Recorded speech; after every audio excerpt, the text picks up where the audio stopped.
अयोध्या के रामलला के भव्य मंदिर की स्थापना का 1 वर्ष पूरा हो चुका है। 500 साल के हिंदुओं के संघर्ष की समाप्ति हो चुकी है। रामलला अपनी पूरी भव्यता के साथ विराजमान है। हर साल करोड़ों हिंदू अपने आराध्य रामलला की छवि पाने के लिए दूर दूर से आते हैं। लेकिन आप भी ये जानते हैं कि यह सब संभव हुआ है प्रधानमंत्री मोदी और उत्तर प्रदेश के मुख्यमंत्री योगी आदित्यनाथ के संकल्प से। आखिर वो कौन सा संयोग था जो 500 सालों में नहीं आ पाया, लेकिन मोदी और योगी के आते ही अयोध्या के भव्य मंदिर की स्थापना में बदल गया? क्या इसके पीछे कोई आध्यात्मिक रहस्य है जिसे आज भी बड़े से बड़े विद्वान सुलझाने में लगे हुए हैं? क्या मोदी और योगी का अयोध्या से कोई जन्मों जन्मों का नाता रहा है जो आज भव्य राम मंदिर और अयोध्या की बदलती छवि के रूप में नजर आने लगा है? अयोध्या के कई बुजुर्गों और साधुओं का मानना है कि मोदी और योगी कई जन्मों से अयोध्या से जुड़े रहे हैं और इन दोनों को सिर्फ श्री राम की कृपा ही नहीं जोड़ती, बल्कि इन्हें एक दूसरे का पूरक बनाती है अयोध्या की देवी। क्या है मोदी योगी का अयोध्या की देवी से कनेक्शन? इसकी गहराई को समझने के लिए हमें हजारों साल पहले श्री राम के युग में जाना पड़ेगा। वाल्मीकि रामायण के उत्तरकांड से इस रिश्ते के तार जुड़ते हैं और संभवतः कालिदास के रघुवंशम से इसके सबूत मिलने लगते हैं। उत्तरकांड में दी गई कथा के अनुसार जब श्री राम ने अयोध्या में राम राज्य की स्थापना कर 11,000 वर्षों तक अयोध्या की जनता की सेवा की, तब उन्हें ब्रह्मा जी ने कहा कि पृथ्वीलोक में उनकी लीला का समय अब समाप्त हो चुका है और श्री राम वापस विष्णु रूप में वैकुंठ लोक विराजें। तब श्री राम ने वैकुंठ जाने के लिए सरयू नदी के तट की तरफ प्रस्थान किया। वाल्मीकि रामायण के उत्तरकांड की कथा के अनुसार श्री राम के साथ साथ सरयू नदी के तट की तरफ उनके भाई भरत जी और शत्रुघ्न जी भी चल पड़े। लक्ष्मण जी ने तो श्री राम की आज्ञा से पहले ही सरयू नदी में समाधि ले ली थी और वो इंद्र के साथ स्वर्गलोक पहुंच चुके थे। लेकिन श्री राम जैसे ही अपने भाइयों और सुग्रीव के साथ सरयू नदी के तट की ओर बढ़े तो पूरी अयोध्या की जनता भी उनके पीछे पीछे चल पड़ी। सभी श्री राम के साथ बैकुंठ जाना चाहते थे। श्री राम धीरे धीरे सरयू की तरफ बढ़ने लगे। उनके पीछे पीछे अयोध्या की सारी जनता ही नहीं, बल्कि अयोध्या का एक एक प्राणी भी था। क्या पशु, क्या पक्षी, यहाँ तक कि चींटियां और दूसरे छोटे प्राणी भी अपने अपने बिलों से बाहर निकलकर श्री राम के पीछे पीछे सरयू नदी के तट की तरफ बढ़ने लगे। आखिर में वो पल आ ही गया जब श्री राम और उनके साथ अयोध्या की जनता और समस्त प्राणी सरयू नदी के जल में धीरे धीरे अपने शरीरों को डुबाते हुए मंझधार में पहुंच गए।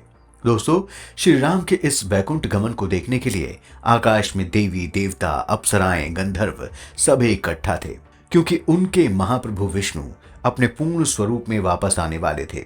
तभी ब्रह्मा जी एक विमान लेकर श्री राम के पास आए। श्री राम का स्वरूप धीरे धीरे बदल रहा था और उनका शरीर धीरे धीरे भगवान विष्णु के शरीर के आकार में आ रहा था। उनके शरीर का रंग नीला पड़ रहा था। वो वापस अपने चतुर्भुज विष्णु रूप में आ चुके थे। तब जब ब्रह्मा जी ने श्री राम अर्थात भगवान विष्णु को विमान में बैठने का आग्रह किया तो श्री राम ने कहा कि मैं अकेले वैकुंठ नहीं जाऊंगा, मेरे साथ अयोध्या के समस्त चर अचर प्राणी भी वैकुंठ जाएंगे। और ऐसा ही हुआ। उस विमान पर श्री राम जी के साथ भरत, शत्रुघ्न, सुग्रीव के साथ साथ अयोध्या की समस्त जनता और प्राणी सवार होकर वैकुंठ चले गए।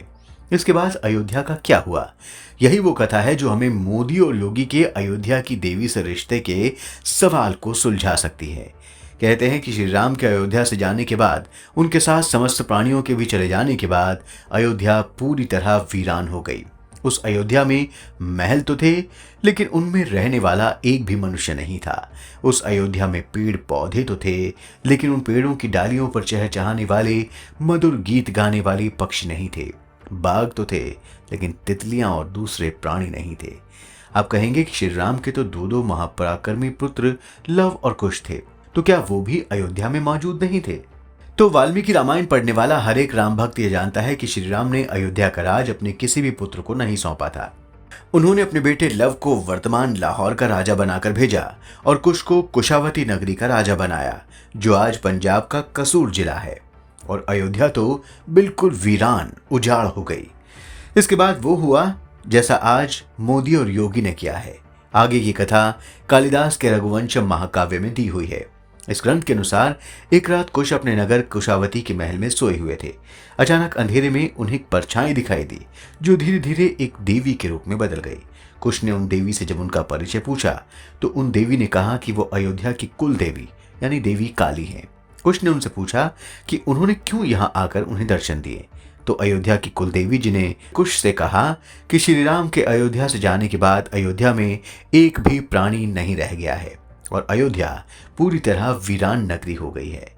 माँ देवी काली ने कुश से कहा कि वो वापस अयोध्या लौटें और अयोध्या को फिर से श्री राम के काल वाली अयोध्या बनाएं। अपनी नगर देवी और कुल देवी देव काली के इस आदेश के बाद महाराज कुश अयोध्या वापस लौटते हैं और एक बार फिर अयोध्या को जगमगाती, खुशहाल और धर्म से चलने वाली नगरी बना देते हैं। कहते हैं कि लव भी इस कार्य में अपने भाई कुश के साथ खड़े थे। दोनों ने मिलकर ही अयोध्या को श्री राम वाली अयोध्या बना दिया था। दोस्तों, अयोध्या की जनता ने जब बाबर के द्वारा श्री राम जन्मभूमि मंदिर को गिरते हुए देखा तो उन्हें यकीन नहीं था कि उनकी अयोध्या एक बार फिर से धर्म नगरी बनेगी, राम नगरी बनेगी। चारों तरफ अयोध्या में मस्जिदें ही मस्जिदें बन गई। मुगल काल में तो अयोध्या फैजाबाद हो गई और अयोध्या की जनता अपने लवकुश के फिर से आने का इंतजार करती रही। जब उत्तर प्रदेश के मुख्यमंत्री के रूप में योगी आदित्यनाथ ने कमान संभाली और अयोध्या में हर एक दिवाली लाखों दिए जलाने शुरू किए तो अयोध्या जी की जनता में उन्हें राम के पुत्र लव का आभास होने लगा। इसके बाद जब कोर्ट के आदेश से श्री राम जन्मभूमि पर मंदिर निर्माण शुरू हुआ और प्रधानमंत्री मोदी के अथक प्रयासों के बाद दुनिया के सबसे भव्य मंदिरों में से एक श्री राम लला मंदिर बनकर तैयार हुआ तो अयोध्या के ज्ञानी जनों को यही लगा कि रामपुत्र कुश ने जिस तरह से वीरान उजाड़ अयोध्या को फिर से धर्म की नगरी के रूप में बसाया था वैसा ही प्रधानमंत्री मोदी ने भी कर दिखाया है। कुछ लोग तो ये भी कहते हैं कि जब अयोध्या फैजाबाद में बदल गई और श्री लाल कृष्ण आडवाणी के नेतृत्व में कार सेवकों ने रथ यात्रा का प्रारंभ किया था, तब जब यह रथ अयोध्या पहुंचा था तो उसके सारथी कोई और नहीं बल्कि आज के प्रधानमंत्री नरेंद्र मोदी ही थे। बहुत से लोगों को सारथी बने नरेंद्र मोदी में श्री राम के प्रतापी पुत्र कुश की छवि दिखी थी। कुछ लोगों का तो ये भी कहना है कि खुद अयोध्या की देवी मां काली ने ही नरेंद्र मोदी को यह प्रेरणा दी थी कि वो अयोध्या को फिर से धर्म नगरी बनाएं और वहां श्री राम लीला के भव्य मंदिर की स्थापना करें। ऐसा दावा करने वालों के पास इस बात का बस यही तर्क है कि मोदी न केवल भगवान शिव और श्री राम के भक्त हैं बल्कि वो नवरात्रियों में मां शक्ति की आराधना भी सिर्फ जल पीकर करते हैं। लोगों का कहना है कि हो सकता है कि इन्हीं में से किसी नवरात्रि की साधना के दौरान अयोध्या की कुल देवी मां काली ने मोदी को वैसी ही प्रेरणा दी हो जैसी अयोध्या की देवी ने महाराजा कुश को दी थी और जिस प्रकार कुश ने मां काली की प्रेरणा से अयोध्या को फिर से स्थापित किया वैसा ही कुछ नरेंद्र मोदी ने भी कर दिखाया। तो दोस्तों, उम्मीद है कि आपको हमारा ये वीडियो पसंद आया होगा। आप सभी से निवेदन है कि आप हमारे इस वीडियो को जरूर लाइक करें और हमारे चैनल को सब्सक्राइब कर हमारे हौसले को भी बढ़ाएं। जय श्री राम।